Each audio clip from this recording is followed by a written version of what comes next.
বয়সে বড় মেয়েকে বিয়ে করা যাবে কিনা, খাটের উপর নামাজ পড়া যাবে কিনা, পুরুষের আনাগোনা থাকার সম্ভাবনা থাকলে নিকাব পরে নামাজ পড়া যাবে কিনা, যারা কোরবানি দেয় সেসব আত্মীয়কে কি কোরবানির গোশত দেওয়া যাবে, কোরবানির সামর্থ্য থাকা সত্ত্বেও কেউ কোরবানি না দিলে গুনাহগার হবেন কিনা, মৃত আত্মীয়র নামে কোরবানি করা যাবে কিনা, কোরবানির গোশত ফ্রিজ রাখা যাবে কিনা, পেঁয়াজ খেয়ে মসজিদে গেলে কি গুনাহ হবে, পরিবারের ছেলে মেয়ে ভাই বোন ও স্বামী স্ত্রী মিলে এক নামে কোরবানি দিলে তা হবে কিনা, কোরবানির নিসাব পরিমাণ সম্পদ সম্পর্কে বলবেন, কতটুকু সম্পদ থাকলে কোরবানি করতে হবে, গোপনাঙ্গের লোম পরিষ্কার করলে কি গোসল ফরজ হয়, আকিকা না দেওয়া থাকলে কি কোরবানি দিতে পারে, আমার বাবা মারা গেছেন, আমার আম্মু নাকি 40 দিন জুতা পড়তে পারবেন না, এটা কি কুসংস্কার, নাপাক অবস্থায় হাদিস ইসলামের বই ধরা যাবে কিনা। তাওহীদুল ইসলাম সজীব জানতে চেয়েছেন, গোপনাঙ্গের লোম পরিষ্কার করলে কি গোসল ফরজ হয়, না এর সাথে গোসল ফরজের কোনো সম্পর্ক নাই, বড়দের ওযু করে নেবেন, পরিষ্কার পরিচ্ছন্ন হবে। জান্নাতুল ফেরদাউস আপনি জানতে চেয়েছেন, খাটের উপর নামাজ পড়া যাবে কিনা, যে অবশ্যই যাবে, খাটের উপর নামাজ পড়াতে কোনো অসুবিধা নেই। অনেকে মনে করেন যে খাটের উপরে বা বিছানা চাদর উপর নামাজ পড়া যেন বিছানা চাদর ধোয়া থাকে, পরিষ্কার থাকে, নাপাক দেখা না যায়, কোনো নাপাকের আলামত না থাকে, তাহলে সেখানে সালাত আদায় করতে কোনো অসুবিধা নেই। নাপাক অবস্থায় হাদিস ইসলামের বই ধরা যাবে কিনা, যেখানে আরবি লেখা আছে ধরা যাবে, কোনো অসুবিধা নেই। কোরআনে কারীম যদি থাকে শুধু কোরআনে কারীম স্পর্শ করবেন না, এছাড়া ইসলামী বই পুস্তক সেখানে হয়তো কোন একটা পাতায় আধা লাইন এক লাইন হয়তো আরবি লেখা আছে বা হাদিসের মূল পাঠ আছে, সেটি আপনি নাপাক অবস্থায় বা মাসিক চলা অবস্থায় ধরতে পারেন, তাতে গুনাহ হবে না। এমডি সোহেল জানতে চাচ্ছেন, কোরবানির গোশত ফ্রিজে রাখা যাবে কিনা, হ্যাঁ কোরবানির গোশত ফ্রিজে রাখতে পারেন, কোনো অসুবিধা নেই, তবে ফ্রিজে রাখার উদ্দেশ্যেই যেন কোরবানি না হয়, কোরবানি করার পর গোশত থাকলো থেকে গেল সেগুলো রেখে দিয়ে ফ্রিজে অসুবিধা নেই। ইসমাইল দেওয়ান জানতে চেয়েছেন, পেঁয়াজ খেয়ে মসজিদে গেলে কি গুনাহ হবে, পেঁয়াজ বলতে কাঁচা পেঁয়াজ যদি খান, কাঁচা পেঁয়াজ খেয়ে সেই অবস্থায় মসজিদে যাওয়া নিষেধ, হাদিসে স্পষ্ট নিষেধ আছে, তার কারণ হলো মসজিদে ফেরেশতা থাকে, অন্য মানুষরা আছেন,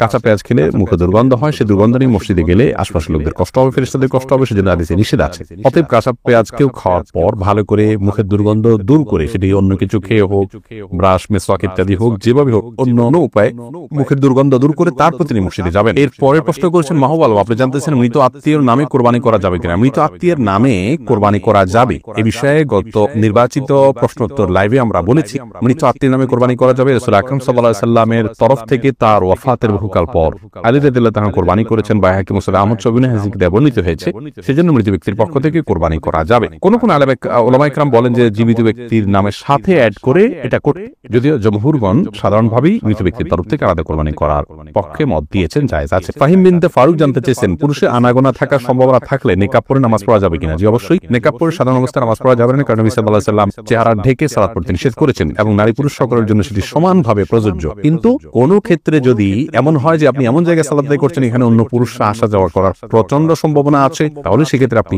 নিকাব পরে সালাত আদায় করতে পারবেন, যেহেতু এটা বিশেষ ওজর রয়েছে। মালিক শাহ জাইন আপনি জানতে চেয়েছেন, যারা কোরবানি দেয় সেসব আত্মীয়কে কি কোরবানির গোশত দেওয়া যাবে, অনেকে গোশত না দিলে আবার মাইন্ড করেন, তবুও তাদের প্রচুর গোশত হয়, কোরবানি দিলেও তা কাউকে কোরবানির গোশত দেওয়া যেতে পারে, কারণ আল্লাহ রাব্বুল আলামিন কোরবানির গোশত সম্পর্কে কোরআনে একাধিক জায়গায় বলেছেন যে নিজে খাও, অন্য মানুষদেরকে দাও, যারা অভাবী মানুষের কাছে চায় তাদেরকেও দাও। তার মানে এখানে আত্মীয় স্বজন যারা সলভেন্ট আছেন, আত্মীয়তার বন্ধন স্বরূপ তাদের জন্য কিছু হাদিয়া আপনি পাঠাতে পারেন, এতে কোনো দোষের কিছু নেই। এরপরে নাইমুল হক আজাদ জানতে চেয়েছেন, কোরবানির নিসাব পরিমাণ সম্পদ সম্পর্কে বলবেন, কতটুকু সম্পদ থাকলে কোরবানি করতে হবে। কোরবানির নিসাব হলো যাকাতের নিসাব, একজন মানুষের কাছে 595 গ্রাম রূপা বা তার সমমূল্য যদি থাকে তাহলে তার উপরে কোরবানি বর্তাবে, এবং সেই নিসাবটি হলো বর্তমান বাজার মূল্য হিসাব করলে আপনার 595 গ্রাম রূপার যে মূল্য আছে সেটি হয়তো 40 বা 50 হাজার টাকা বা তার কাছাকাছি ফিগারে থাকবে। অতএব আপনি কোরবানির যাকাতের নিসাব সেটিকেই ধরে নেবেন। যদিও এর আগে আমরা শুরুতেই বলেছি যে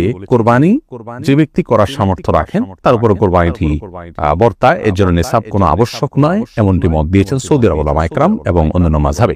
হানাফি মাযহাব বা আমাদের উলামায়ে কেরাম বা আমাদের যে স্কুল অফ থট উলামায়ে কেরাম ফলো করে থাকেন, সেটিতে আপনার যাকাতের নিসাব হলে তখন কোরবানি আবশ্যক হবে বা বর্তাবে। দোলন আপনি জানতে চেয়েছেন, পরিবারের ছেলে মেয়ে ভাই বোন ও স্বামী স্ত্রী মিলে এক নামে কোরবানি দিলে তা হবে কি না। বনসনিয়া পুরো পরিবারের তরফ থেকে একটা কোরবানি দিলে যথেষ্ট হবে, এই মর্মে বহু হাদিস পাওয়া যায়। নবী আলাইহিস সালাম সেই সমস্ত হাদিসগুলোকে সামনে রেখে সৌদি আরবের উলামায়ে কেরাম বলেন যে গোটা পরিবারের যিনি মূল কর্তা থাকবেন, যার অধীনে যারা থাকবেন 51 ভক্ত, তার ভরণ পোষণ দিয়ে চলবেন, তাদের সবাই তরফ থেকে তিনি কোরবানি দিলে যথেষ্ট হয়ে যাবে, কারণ বহু হাদিসে নবী সাল্লাল্লাহু আলাইহি ওয়াসাল্লাম বলেছেন যে আলা কুল্লি আইলাতিন উযহিয়াতুন, অথবা এই জাতীয় ভাষ্য যার অর্থ হলো যে প্রতিটি পরিবারের উপরে একটি করে কোরবানি আবশ্যক হয়। যদিও ইমাম আযম ইমাম আবু হানিফা রাহিমাহুল্লাহ সহ অন্যান্য ইমামদের মত হলো এক্ষেত্রে যে না, প্রত্যেক সমর্থকবান ব্যক্তি তার তরফ থেকে কোরবানি দিতে হবে, যার কাছে যাকাত দেওয়ার মতো সম্পদ আছে তার তরফ থেকে কোরবানি তিনি দিবেন। অতএব পরিবারে একাধিক সদস্য যদি এই ধরনের অ্যাবিলিটি রাখেন তাহলে একাধিক সদস্যকেই কোরবানি দিতে হবে।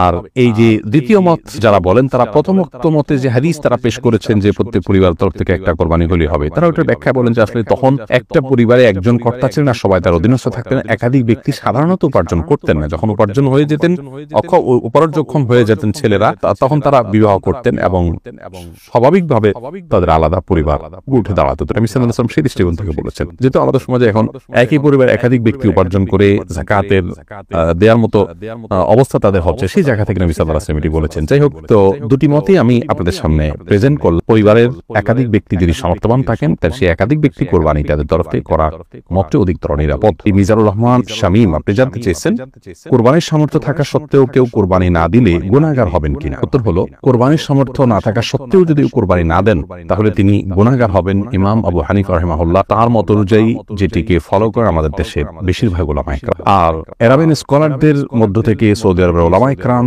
বিশেষত তাদের এক্ষেত্রে দৃষ্টিভঙ্গি ভিন্ন রকম। তারা মনে করেন কোরবানি এটি একটি সুন্নাহ আমল, যার কারণে কোরবানি যদি কেউ সামর্থ্য থাকার পরও না করেন তাহলে তিনি সুন্নাহ তরক করলেন। এটি সুন্নাতে মুআক্কাদা বা গুরুত্বপূর্ণ একটি সুন্নাহ তরক করলেন। সন্দেহাতীতভাবে তিনি ক্ষতিগ্রস্ত হলেন, কিন্তু তিনি বড় ধরনের কোনো গুনাহগার হলেন না। যেমনটি আমাদের উলামা ইকরাম মনে করেন ওয়াজিব তরক করার গুনাহগার হবেন সামর্থ্যবান ব্যক্তি কোরবানি না দিলে। আমাদের উলামা ইকরামের দলিলটি অত্যন্ত সমৃদ্ধ। ক্ষেত্রে নবী সাল্লাল্লাহু আলাইহি ওয়াসাল্লাম বলেছেন যে ব্যক্তি কোরবানি করার সামর্থ্য রাখে অথচ কোরবানি করলো না, সেজন্য আমাদের ঈদগাহে না আসে। এবং এই মর্মে কাছাকাছি ধরনের ভাষ্য অনেকগুলো হাদিসে আসছে, যে ভাষ্য থেকে বোঝা যায় যে নবী সাল্লাল্লাহু আলাইহি ওয়াসাল্লাম সামর্থ্যবানদেরকে কোরবানি করতে আবশ্যক করেছেন, আবশ্যিকভাবে নির্দেশ করেছেন এবং না করলে তার জন্য তিনি সতর্কবাণী দিয়েছেন। অতএব সামর্থ্যবানদের জন্য কোরবানি না করে থাকাটা অনুচিত হবে আমরা মনে করি। যদিও বিপরীত দিক থেকে যারা এটিকে সুন্নাহ মনে করেন তাদেরও দলিল হলো নবী আলাইহিস সালাম বিভিন্ন হাদিসে এটিকে সুন্নাহ বলে অভিহিত করেছেন, ইব্রাহিম আলাইহিস সালামের সুন্নাহ বলেছেন। তো সেই জায়গা থেকে তারা এটিকে সুন্নাহ বলেন। মোহাম্মদ তানভীর জানতে চেয়েছেন,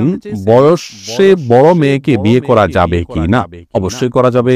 বয়সে আপনার চাইতে আপনি যাকে বিয়ে করবেন তার বয়স যদি বেশি হয়, বিয়ে করাতে কোনো অসুবিধা নেই। নবী করিম সাল্লাল্লাহু আলাইহি ওয়াসাল্লাম নিজে বিবাহ করেছেন খাদিজা রাদিয়াল্লাহু তাআলা আনহাকে, তখন তার অনেক বেশি বয়স ছিল, নবী সাল্লাল্লাহু আলাইহি ওয়াসাল্লামের চাইতেও বেশি বয়স ছিল। বিধায় নিজের চাইতে বেশি বয়সের কাউকে বিবাহ করাতে ইসলাম শরীয়তের দৃষ্টিকোণ থেকে কোনো প্রকার বাধা নেই। বিবাহ নিয়ে আমাদের অনেক কুসংস্কার।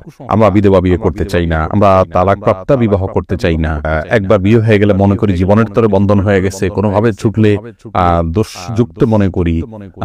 এইগুলোর সবগুলো আমাদের সমাজের অপসংস্কৃতি। এগুলো অনেক অন্যায়ের দুয়ারকে উন্মোচন করে। বিবাহ বিষয়টাকে শরীয়ত অনেক ইজি করেছে। সাহাবায়ে কেরাম পুরুষ হয়তো একাধিক বিয়ে করছে, সেটাও যেমন তাদের কাছে স্বাভাবিক ছিল। নারীদেরও একাধিক জায়গা বিয়ে হচ্ছে, সেটা সম্পূর্ণ স্বাভাবিক মনে করা হচ্ছে। এখন 2-3 জায়গা বিয়ে হলে তালাক হলে তাকে মানুষ মনে করে যে লোকটা খারাপ, ভালো মানুষ নয়। এটি সম্পূর্ণ একটি ষড়যন্ত্র।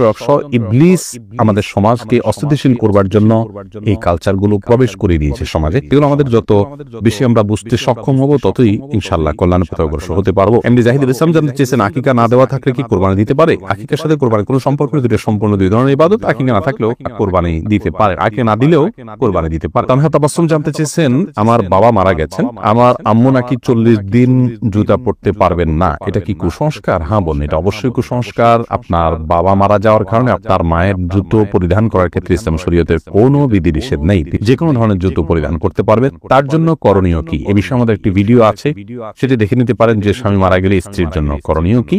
তিনি শোক পালনের অংশ হিসাবে 4 মাস 10 দিন পর্যন্ত অন্যত্র বিবাহ বসতে পারবেন না। সেই সাথে নিজ গৃহে বা যেখানে তিনি অবস্থান করেন সেই গৃহ বা গৃহের আশেপাশে, অর্থাৎ আশেপাশে বলতে উঠান টুটান, বাসা হলে বাসার বারান্দা একটু সামনের অংশ, এরিয়ার মধ্যে তিনি থাকবেন, বাইরে যাবেন না একান্ত প্রয়োজন ছাড়া।